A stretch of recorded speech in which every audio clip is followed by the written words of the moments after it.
I'm sorry I'm not wearing green. All of the rings are stuff from things that used to be my mom's, except for this one, which is green. So I guess. Sure, you're still. Which I'll always wear my red. So it happens to be green, so I'll wear that one.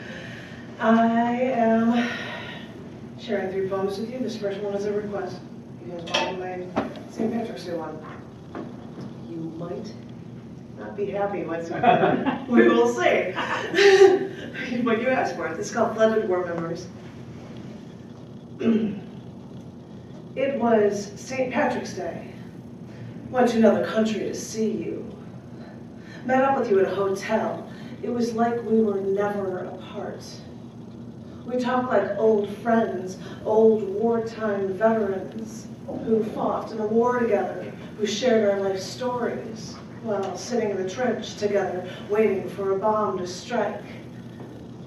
It was St. Patrick's Day, and everything seemed normal and right, even though you lived far away, and even though we had different life plans.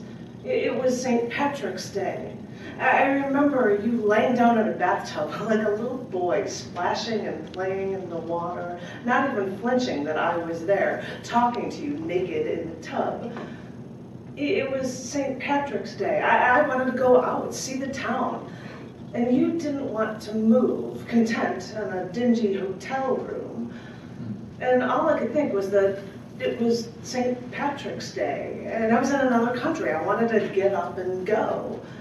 And I don't know what snapped in you on St. Patrick's Day, but I was in a dress, ready to go, and you knocked me down. I remember being knocked to one of those hotel beds in my pantyhose and dress as you tried to strangle me.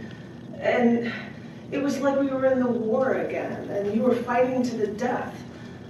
But I thought we were on the same side.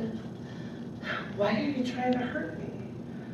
And like a bulldog that finally listened to the commands of their master, you finally stopped. And there I was, your ally, the one that sat in the trenches with you all of those years ago. Torn pantyhose, bloody knees. I never thought you'd fight one of your buddies, I swear. I got up and I called for backup in the hotel lobby. And the payphone, an older woman came up to me asking if I was all right. Her question stopped me from hyperventilating. I looked down at my torn hose, bloody knees, and I said, I'm fine. I just knew I had to get out of there before more shells fell.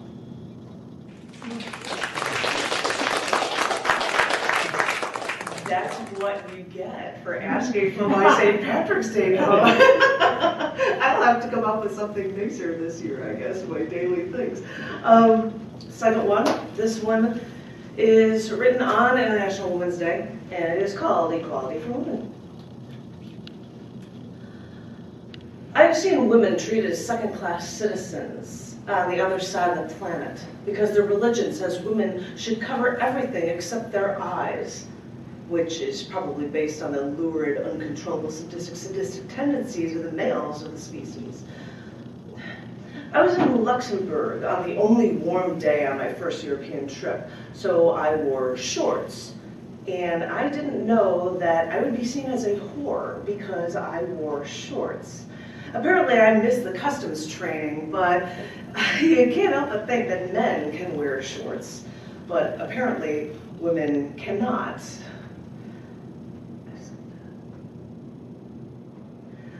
Now in the USA, a study shows that college men say on record that they're against rape, but that 3/4 of them intend to get a woman drunk enough to not fight back, to get sex. I know the law, boys, and that is rape. It's just that you don't want to say that don't want to say that you're okay with treating women as nothing. But these may be the same fraternity men who rape a woman and leave her for dead in the dirt while she's in the hospital. Others press charges against the man, and after this preponderance of evidence, the judge lets the man off with 3 years of probation and an expunged record. It's really amazing And now you can see so much equality for women. I could start listing details about how across all industries and across all states in America, women make less money than men. And it's even worse for women who aren't white. A quarter of women are raped or sexually assaulted, and a fourth of all married women live with regular domestic abuse.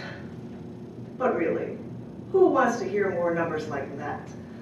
This should be a feel-good piece about equality for all women. It should be a glowing commendation for women with power, like Angela Merkel, Chancellor of Germany, reigning supreme as the most powerful woman in the world for the past 8 years. Women are CEOs of GM, YouTube, and Fidelity Investments. Think of the power of female celebrities like Oprah Winfrey, and I don't care if you have an issue with Angelina Jolie, but she's also a NATO Goodwill Ambassador to assist refugees. I could list the most philanthropic women, but some of them are only so philanthropic because it's their husband's money. I could talk more about women now holding political offices in the United States, but if men are reigning supreme in politics, if they don't understand what women want, well, more women would. Or maybe I could talk about the first female astronauts, though today, only today, are they actually reporting the first all-female spacewalk. I know Americans landed on the moon, Americans landed man on the moon 50 years ago, but it took American women another 15 years to join the space race. Wait a minute. This was supposed to be all about the whole equality thing. It's so easy to get sidetracked when you look at an uphill battle we've had to climb to gain any real respect.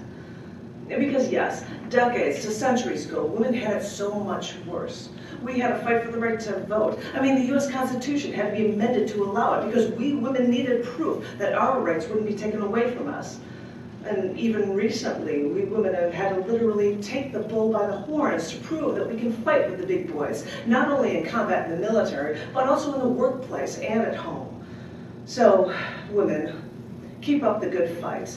Like throughout history, from Nefertiti to Cleopatra, Joan of Arc, to scientists like Marie Curie, we all have the ability to go above and beyond what men expect. Also, whether or not all men agree with us women, know this: all women are equal to men.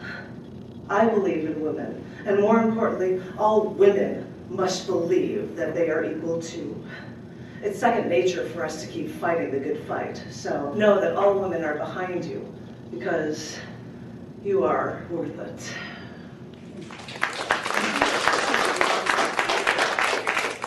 This one I wanted to share with you guys. It's called Check Your Beliefs at the Door. John assumed I was talking about a church, but you may all infer what you choose. This is called Check Your Beliefs. What you don't see is that everything to me is epistemology. Choices anyone makes tells you about their nature and their relationship to knowledge. An opinion is an opinion, but it's based on a belief. If you think I'm wrong, check your premises and know that understanding might be as important as the facts. People claim a set of beliefs, but don't live by them, like they don't know or understand. They say they say it is possible to know without knowing, but understand without understanding? Come on. That's why I say you can read a person by their actions, or even just by what they say. It's easy, really. When you see them, just listen. Check to see if they've checked their beliefs at the door.